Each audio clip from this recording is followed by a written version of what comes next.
English can be easy for you when you practice every single day. It's all about practicing. If you practice every single day without fail, this can be easy and you will be able to communicate effortlessly in English. Okay, so what are you waiting for? You shouldn't wait. It's the right time for you to speak in English. Okay, so now in this video I'm going to give you so many examples using some structure. So let's get started. You need to watch this video till the end until I finish it. Okay, so now let's begin. The first topic would be not because but because. इसका मतलब क्या होता है? Not because सिर्फ इसलिए नहीं बल्कि इसलिए, उस जगह पे इसे हम यूज़ करेंगे. ओके, तो यहाँ पे एक सेंटेंस है जिसमें 3 स्टेटमेंट हैं.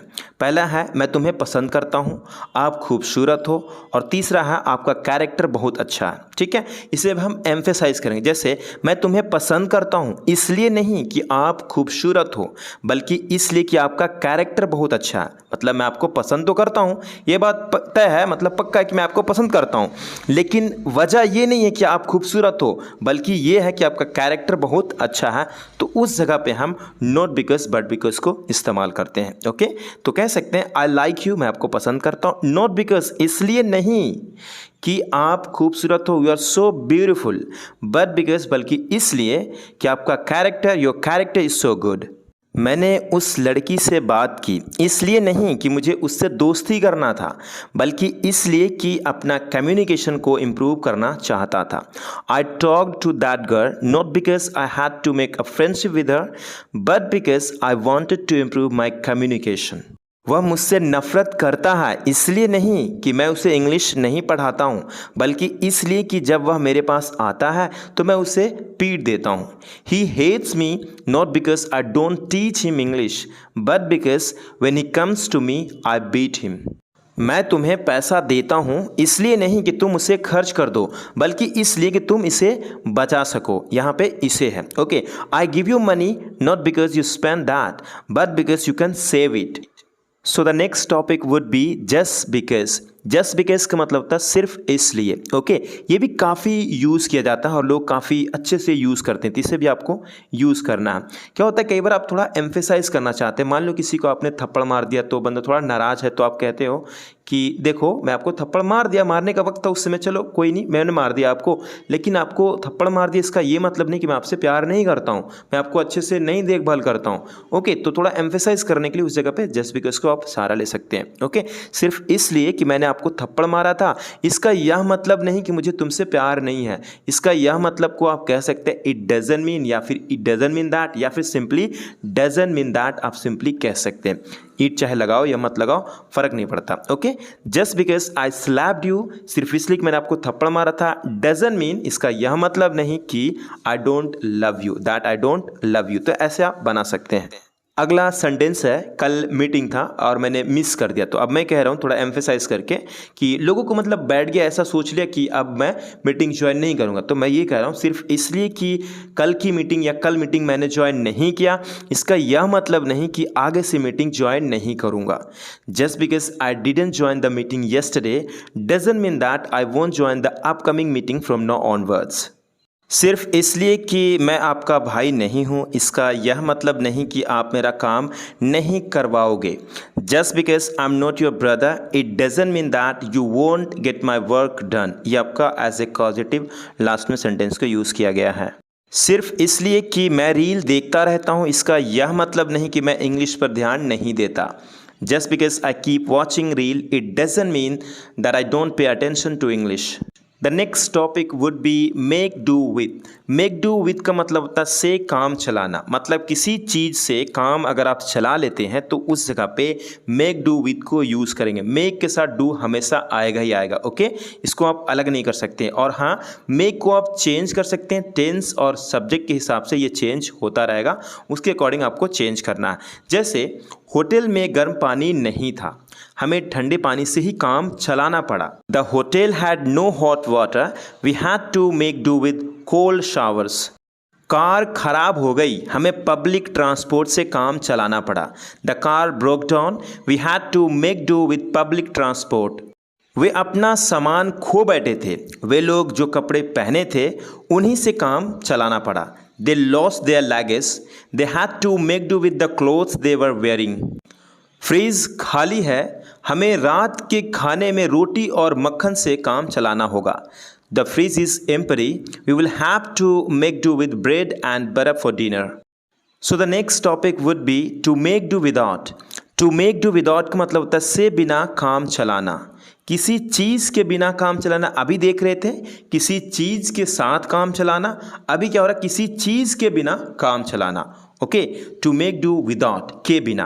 तो इसे भी यूज़ कर सकते हैं और इसे भी चेंज कर सकते हैं मेक को अगर आप चाहेंगे तो. ठीक है, हमें फ्लाइट के दौरान अपने फ़ोन के बिना गुजारा करना पड़ा.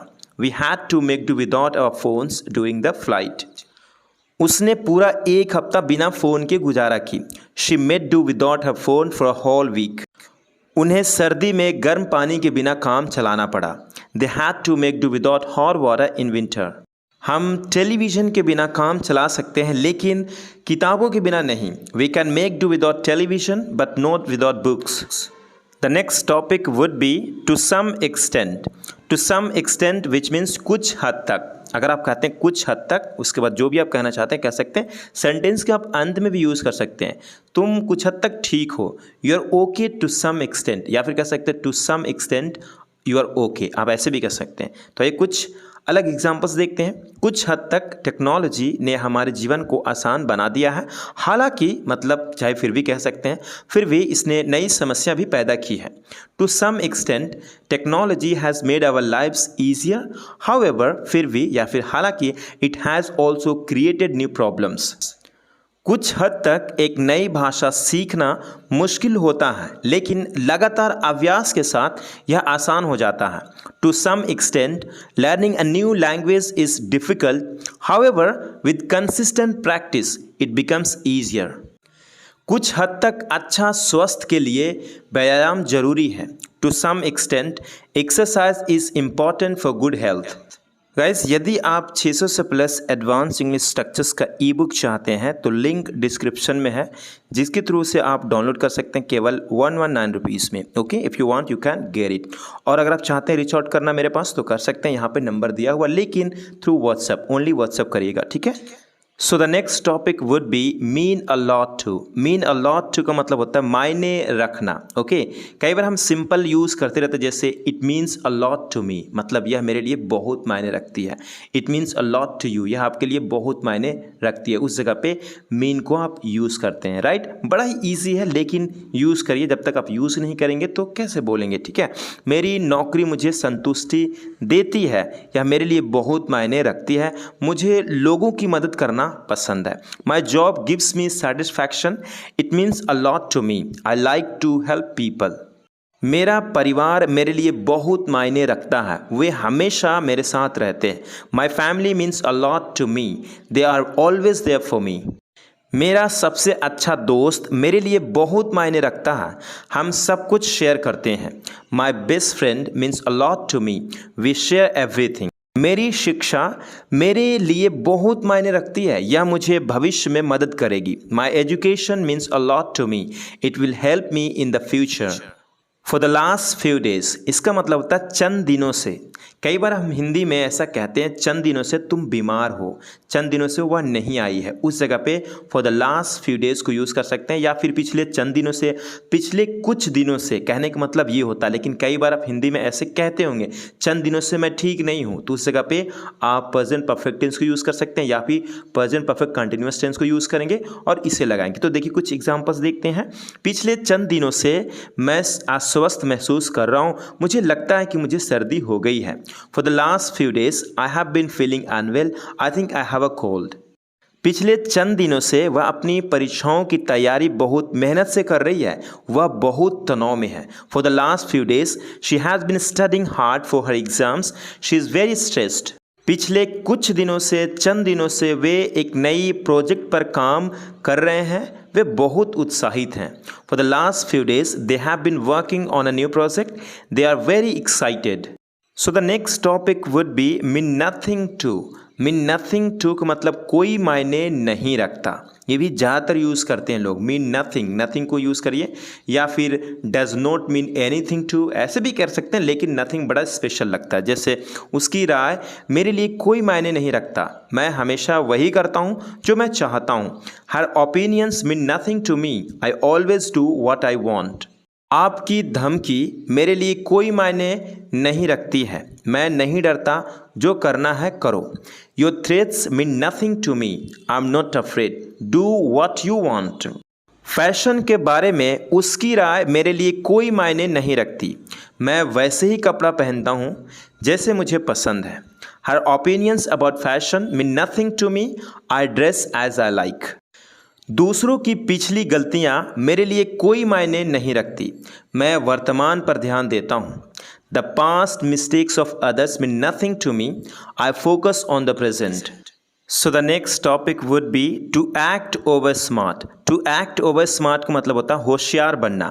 कई बार क्या होता है, कुछ लोग होशियार बनने की कोशिश करते हैं और ज़्यादा होशियार बनने की कोशिश करते हैं, तो उस जगह पे ओवर स्मार्ट को हम यूज़ करते हैं। To act over smart. Act को आप चेंज करेंगे टेंस और सब्जेक्ट के हिसाब से, ये चेंज हो सकता है और चेंज किया जा सकता है, आप कर सकते हैं बिल्कुल। ओके, जैसे रवि हमेशा कक्षा में होशियार बनने की कोशिश करता था, वह शिक्षक के बीच में ही रोक देता था, मतलब शिक्षक को बीच में ही रोक देता था और गलत उत्तर देता था, इससे सभी परेशान हो जाते थे।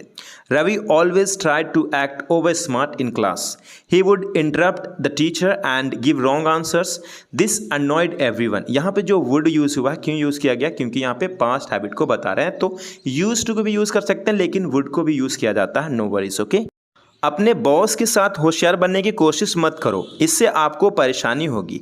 विनम्र रहिए और अपनी गलतियां से सीखिए।